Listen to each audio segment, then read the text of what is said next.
State-of-the-art technology, innovative business strategies, behind the scenes, insights from cutting-edge users around the globe on 21st Century Business.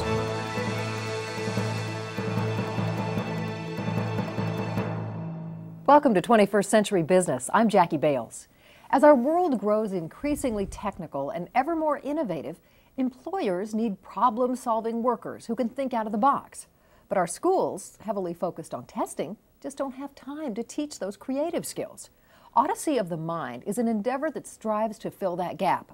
Joining us to explain is Sammy Miklas, Executive Director of Odyssey of the Mind. Welcome, Sammy. Welcome. Glad to be here.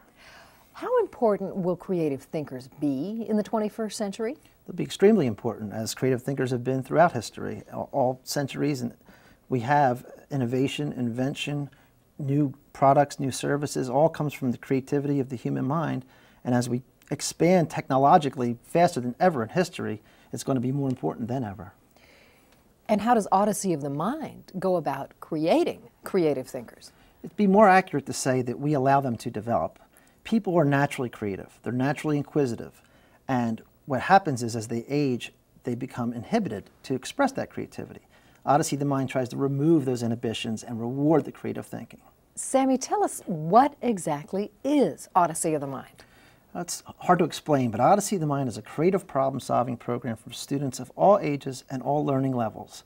They form teams, they solve problems using their own ideas. Adult coaches can help train them and teach them how to think creatively, but they cannot give them any ideas on solutions. So these team members, they learn to communicate with one another, accept the ideas of one another.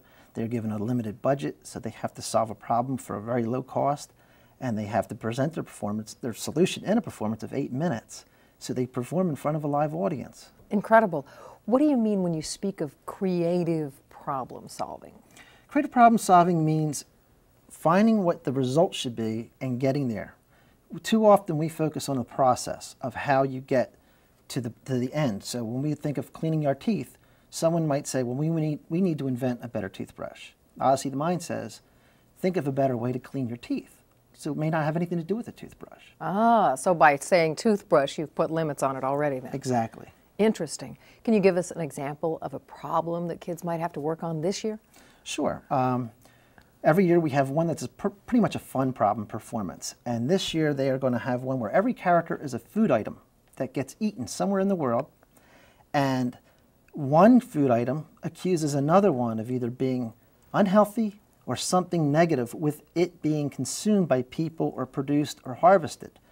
And then that character is going to defend itself in the performance. And then a jury of other food items are going to say which side won, the accuser. This problem is called the food court, but it can happen anywhere. Like today we have kids, there are disputes in the schoolyard. It could be a schoolyard thing. Disputes are in the football field. It could be on the football field. Now that's one kind of performance. What about creating something, making something? Do you do things like that as well? Sure, we have a vehicle and technical every year.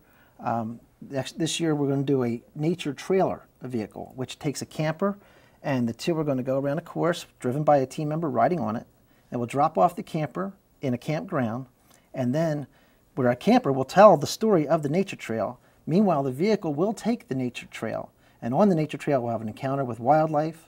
It will clean up the environment, and it will overcome obstacles and return to the campground. It sounds amazing. How do you come up with these problems? Well, originally my father wrote all the problems. Now we use my ideas, his ideas. The problem writing is not in the concept. For instance, the food court I mentioned. I was walking in Washington, D.C. with my family, and we were hungry, and we were walking past the Department of Justice building. And we said, well, there should be a food court near here. And then we said, a court. And then we're by the Department of Justice building, so we decided to do a problem about food court. But the part of problem writing is how you word it to allow these multiple divergent responses and solutions to the teams, so not everybody is led down that path. That's where the real skill comes in. Now I see that NASA sponsors Odyssey. Why? And how does this relationship work? Well, NASA sponsors Odyssey, and we couldn't be prouder to have them as a sponsor. I'm sure. They're a wonderful sponsor. NASA is very big into the STEM, the science, technology, engineering, and mathematics. And from those fields, they are looking to get more scientists. Now, a lot of the viewers know, and I'm sure you're aware, that there's diminishing amount of scientists being produced within the United States. So NASA recognized the Odyssey of the Mind student body as the field to try to harvest and grow future scientists that are going to solve the problems we're going to face in the long future. Amazing. Now, there are so many volunteer coaches and volunteer officials that get involved with Odyssey of the Mind, because it really is a huge endeavor. It's mind-boggling. It ends up being so big. How do you get so many people willing to give up their time, first of all? Well, they've seen the effects of Odyssey of the Mind on usually their own children or their teacher or their class. And when they've seen that positive result, they want to give back. And then we also have ones who are through the program, and now they're coaches and judges and volunteers. It really is the program selling itself to see the merits of it and see the reward it gives on the individual student basis. And we're just blessed to have those volunteers. Go through the levels for me, will you? I mean, it can start at one school, and one school can do their own competition, correct? And then follow it on up the chain for Correct. me. One school can sign up $135 in the United States, and the whole school can do Odyssey of the Mind. They can have a school tournament. If that school decides to send teams to a Odyssey of the Mind sanctioned competition, it will go to a regional tournament where it will compete with teams from other schools in that general area within that state. Then those teams that advance from there go to the state finals. Then the teams that are fortunate enough to come in first or second there go to the world finals. And then at world finals, they will compete with the winners from the different states from throughout Asia, Europe, the Chinese teams, the Singapore teams, Russian teams, Polish teams, and it's just a wonderful event. Wow. So how many people are we actually talking about? There's about 5,000 team members. There's almost 20,000 to 25,000 people that go to that event. Incredible. Now, there's the perception that Odyssey of the Mind is for the gifted, the talented. Is that true? Well, it started that way because that was the part of the academic world that was dying to have creative problem solving way back in the 70s. But really, Odyssey of the Mind has proven that it's good for all students of all learning levels because we allow them to get their interests. So you could have a team picking for their own solution something that has to do with dance, sports, music, and they will create the solution around their interests. So every student is engaged in their learning. They can have fun while they're learning, and sometimes you have to tell them, do you realize what you demonstrated, you're learning there? Because they think it's so much fun. They don't realize how much they're learning in that process. How funny. What are some of the most interesting ideas you've come across? Well, there's a lot of them.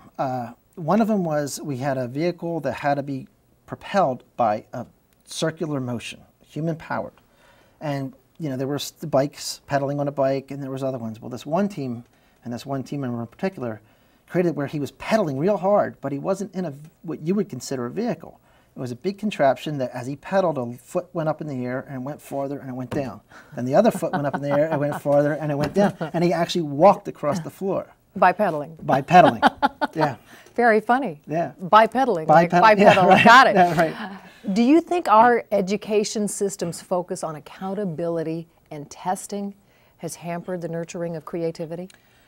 It hasn't helped, but really the creative aspect of education has been diminishing with budget cuts for decades now. I think education has not learned how to embrace creativity. I believe that creativity in teaching skills will help our educational system. Learning should be fun. Odyssey of the Mind demonstrates that you can make learning fun.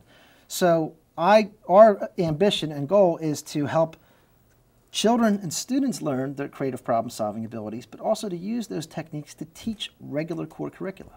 Sammy, in my area, as in many places, the economy has caused a drop in property tax revenue, so schools are having to cut back. It seems like the first thing they cut is the creative area, the art, the music, the drama, the science club. Can Odyssey of the Mind make up the difference here? Absolutely, absolutely. Odyssey of the Mind can be your drama club. It can be your art course. Odyssey of the Mind provides outlets for all creative activity in the sense there you could do a song, you could do poems, you can create artwork, you can create, as we discussed, vehicles, mechanisms, devices. It's a matter of how it's applied at the school. Some schools use it in that regard. Some schools don't. They use it as a club or activity. But absolutely, Odyssey of the Mind can answer those problems. How do you get your message out to the schools? That's the hard part. It's very much the kind of program that you have to see to understand. We talk about creative problem solving and people who are like, oh yeah, it sounds interesting, but don't really get it. So really the way that we get schools on board is through the personal contact of those who just have fell in love with Odyssey of the Mind, which is, fortunately for us, most of those who are in Odyssey of the Mind. And it's a hard road to hoe. Definitely. We did talk a little bit about how Odyssey of the Mind is not limited to the U.S. Tell us how the World Finals evolved. Well, World Finals started our third year. We got some teams from Ontario and Canada and throughout the United States, because the first 2 years was just New Jersey. And I'll tell you a neat story which kind of tells you about maybe the angel on Odyssey, the Mind's shoulder.